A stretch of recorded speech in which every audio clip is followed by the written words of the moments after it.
ونشهد أن لا إله إلا الله وحده لا شريك له ونشهد أن سيدنا ومولانا محمدا عبده ورسوله أما بعد فأعوذ بالله من الشيطان الرجيم بسم الله الرحمن الرحيم يا أيها الذين آمنوا اتقوا الله حق تقاته ولا تموتن إلا وأنتم مسلمون يا أيها الذين آمنوا استعينوا بالصبر والصلاة إن الله مع الصابرين قال رسول الله صلى الله عليه وسلم إنما الأعمال بالنيات وإنما لكل امرئ ما نوى وقال عليه الصلاة والسلام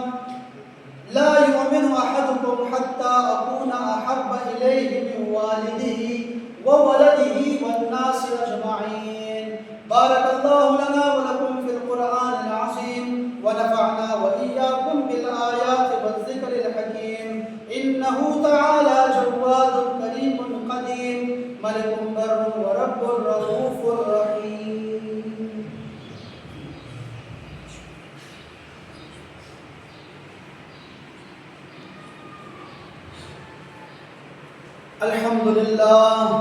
الحمد لله نحمده ونستعينه ونستغفره ونشهد أن لا إله إلا الله وحده لا شريك له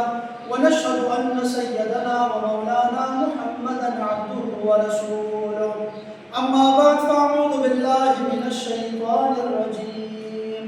إن الله وملائكته يصلون على النبي يا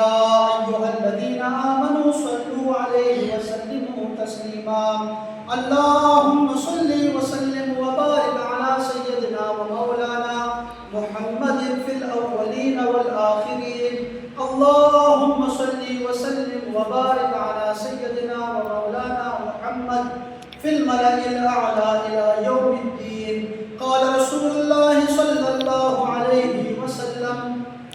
أصحابي كالنجوم بأيهم اقتديتم اهتديتم الله الله في أصحابي لا تتخذوهم من بعدي غرضا فمن أحبهم فبحبي أحبهم ومن أبغضهم فببغضي أبغضهم عباد الله رحمكم الله إن الله يأمر بالعدل والإحسان وإيتاء ذي القربى وينهى عن الفحشاء والمنكر والبغي يعظكم لعلكم تذكرون اذكروا الله يذكركم واشكروه واعبدوه إن ذكر الله تعالى أعلى وأتم وأهم وأكبر والله يعلم